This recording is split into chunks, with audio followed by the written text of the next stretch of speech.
नमस्कार दोस्तों, स्वागत है आपका वीके न्यूज में। खबर है अमित शाह को लेकर लगातार संसद में संग्राम चल रहा था। लगातार जो गतिरोध जारी था राहुल गांधी और बीजेपी के बीच में, जिसमें लगातार ये कहा जा रहा था कि राहुल गांधी पहले लंदन में दी गई अपनी स्पीच को लेकर माफी मांगे क्योंकि उन्होंने राष्ट्र का अपमान किया है, और दूसरी तरफ कांग्रेस पार्टी और राहुल गांधी इस बात पर अड़े हुए थे कि जो बीजेपी है अडानी के मामले में मोदी के साथ जो संबंध है उनके, उस पर आरोप लगाते हुए कहा था कि पहले उस पर जेपीसी की मांग की जाए। लेकिन अब बड़ी बात यह है कि इसे लेकर अमित शाह का बयान आया है। पहली बार शायद उन्होंने इस मामले पर चुप्पी तोड़ते हुए ताबड़तोड़ कई सारी बातें कही हैं, कई सारे मुद्दों पर उन्होंने चर्चा की है और सब कुछ कहा है जो देश के गृह मंत्री से बीजेपी के वरिष्ठ नेताओं में से एक अमित शाह से भारत के लोग जानना चाहते हैं। और इसी कड़ी में जब उनसे सवाल पूछा गया कि संसद में जो माहौल बना हुआ वो गतिरोध कैसे खत्म होगा, और राहुल गांधी के इस ताजे मामले को या ताजा जो इशू चल रहा है लंदन के स्पीच को लेकर, ये जो मुद्दा है ये कैसे खत्म होगा, और संसद जो नहीं चल रही उससे जो देश का नुकसान हो रहा है, इस पर अमित शाह क्या सोचते हैं। और साथ ही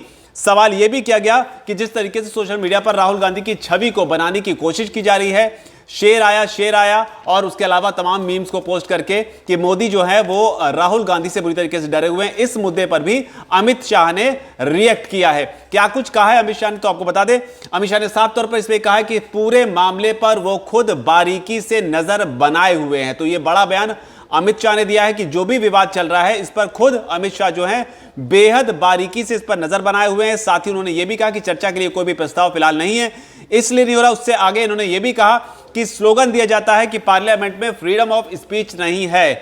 यह बात अमित शाह ने कही, लेकिन इस स्लोगन को जो लोग देते हैं वो ये नहीं समझते हैं कि फ्रीडम ऑफ स्पीच है लेकिन फ्री स्टाइल नहीं बोल सकते। उन्होंने अपने तेवरों में कहा कि भैया फ्री स्टाइल नहीं बोल सकते हो, आपके मन में आया, जो भी मन में आया वो आपने खड़े होकर बोल दिया। जैसे आप सड़क पर बोलते हो वैसे आप संसद में नहीं बोल सकते हो। ये नसीहत उन्होंने राहुल गांधी को शायद दी है। उन्होंने ये भी कहा कि रूल्स होते हैं संसद में बोलने के, उन रूल्स के हिसाब से बोलना होता है, उन नियमों का पालन करना होता है। संसद में बोलने का अपना एक तरीका होता है। और साथ ही उन्होंने इंदिरा गांधी पर कटाक्ष तो नहीं कहेंगे, लेकिन हां राहुल गांधी को लेकर यह जरूर कहा कि जो नियम है ये दादी के पिताजी के जमाने से बने हैं, हमने नहीं बनाए हैं भैया। यह कहा है अमित शाह ने कि जो नियम चल रहे हैं ये राहुल गांधी की दादी के पिताजी के समय से चल रहे हैं और रूल्स के हिसाब से ही चलना होगा, रूल्स के हिसाब से ही बोलना होगा। हालांकि इस बीच जब यह बात पूछी गई उनसे कि स्पीकर से समय तो मांगा गया है, राहुल गांधी ने कहा है कि उन्होंने स्पीकर से बात की है, समय मांगा है बात करने के लिए, लेकिन उन्हें बोलने का समय जो है वो नहीं मिल रहा। तो इस पर अमित शाह ने प्रतिक्रिया देते हुए यह कहा है कि जितनी जानकारी मेरे पास है स्पीकर ने उन्हें समय देने से मना नहीं किया है। उन्होंने कहा है कि अभी बोल सकते हैं, लेकिन पहले जो उनके नेता हैं या उनकी पार्टी के लोग हैं पहले ये तो तय कर लें कि उन्हें संसद को चलने देना है या नहीं चलने देना है। तो ये एक बड़ी बात उन्होंने इस मामले को लेकर कही। जो संसद में गतिरोध है, संसद का समय जो देश के लोगों के लिए काम करने के लिए समय आवंटित होता है, बजट सत्र का जो समय है वो जो बर्बाद हो रहा है, जिसमें लाखों रुपए की खर्च होते हैं, उस पर प्रतिक्रिया देते हुए कहा है कि जितनी जानकारी मेरे पास है समय देने को लेकर या राहुल गांधी जो जवाब देना चाहते हैं उसे लेकर उन्हें रोका नहीं जा रहा। लेकिन फिलहाल जो यह है कि पहले पार्टी के नेता उनके तय कर लें कि संसद को चलने देना या नहीं चलने देना, यह एक बड़ी बात उन्होंने कही है। इसके अलावा चर्चा कैसे होगी इस पर भी बात कही है, और राजनीति की जो परंपरा है उसका पालन करने का संदेश उन्होंने दिया है कि जो परंपरा राजनीति की है उसे पालन करना चाहिए। इसे लेकर उनसे सवाल जब पूछा गया कि विदेश में जो लंदन में जाकर राहुल गांधी ने भाषण दिया, इस पर आप क्या कहेंगे बतौर गृह मंत्री, जो अमित शाह हैं वो क्या कहेंगे, तो उन्होंने इसे लेकर बाकायदा दो उदाहरण दिए। एक उदाहरण उन्होंने इंदिरा गांधी का दिया जिसमें उन्होंने कहा कि इंदिरा गांधी एक बार विदेशी दौरे पर गई थी और वहां पर जाकर उनसे भारत के हालातों के बारे में सवाल पूछा गया था।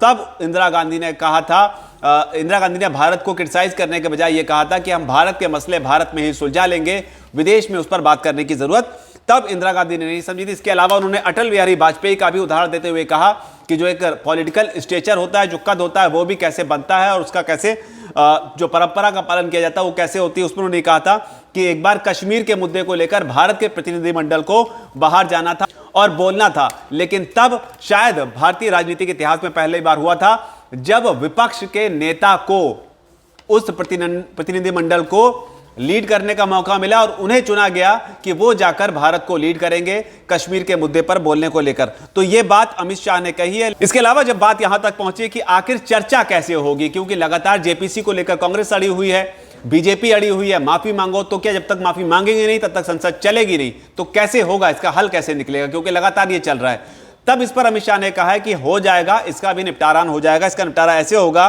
कि स्पीकर से बात कर लें, चर्चा के लिए रेडी हो जाएं, 2 कदम हम चलें, 2 कदम वो चलें, संसद में इस पर बात हो जाएगी, बहस हो जाएगी और बात आगे बढ़ जाएगी। तो इस तरह का उन्होंने एक समाधान जो है वो बताया है। लेकिन बड़ी बात यह भी है कि जो सोशल मीडिया पर राहुल गांधी की छवि को बनाने की कोशिश की जा रही है, इस पर भी उन्होंने अपनी प्रतिक्रिया दी है। इस पर उन्होंने ये कहा है कि उन्होंने सीधे तौर पर यहां पर भारत जोड़ो यात्रा का नाम तो नहीं लिया, उन्होंने तपस्या कहा कि तपस्या के बाद जनता सब देख रही है। जो सोशल मीडिया पर राहुल गांधी की छवि बनाने की कोशिश की जा रही है कि शेर आया शेर आया, इसी पर रिएक्ट करते हुए उन्होंने कहा था कि जनता सब देख रही है।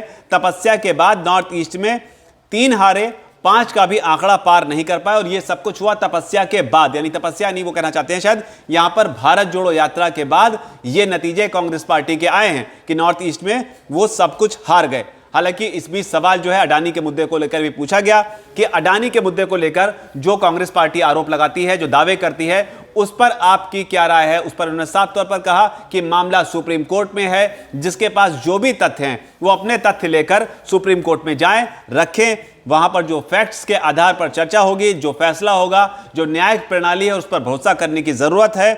उसके आधार पर जो नतीजे आएंगे या जो फैसला सुनाया जाएगा उसके हिसाब से चीजें जो है आगे बढ़ेंगे। हर चीज का एक प्रोसीजर होता है, उससे अगर वो इत्तेफाक नहीं रखते तब आगे की बात होगी। तो कुल मिलाकर उन्होंने यही कहा कि मामला जो है वो सुप्रीम कोर्ट में अडानी का, लेकिन मोटे तौर पर जो अगर लबोलबाब देखें तो उन्होंने यहां पर यही कहा है कि संसद चलेगी, लेकिन उसके लिए 2-2 कदम दोनों को आगे आना होगा।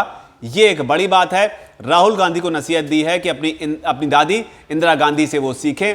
अटल बिहारी वाजपेयी का स्टेचर बताते हुए यह भी बताया कि किस तरीके से विदेश में भारत का प्रतिनिधित्व किया जा सकता है और भरोसा जो होता है किस तरीके से जीता जाता है। तो ये बड़ी बात उन्होंने कही है। फिलहाल इस रिपोर्ट में इतना ही, लेकिन अमित शाह के इस पूरे वक्तव्य पर, इस पूरा जो अभी पॉलिटिकल सिनेरियो बना हुआ है इंडिया में, इसे लेकर अमित शाह का जो रिएक्शन है, इस पर आप इसे किस तरीके से देखते हैं, नीचे अगर कमेंट सेक्शन में अपनी बात को आप जरूर लिखें। धन्यवाद। वीके न्यूज, राष्ट्र के नाम।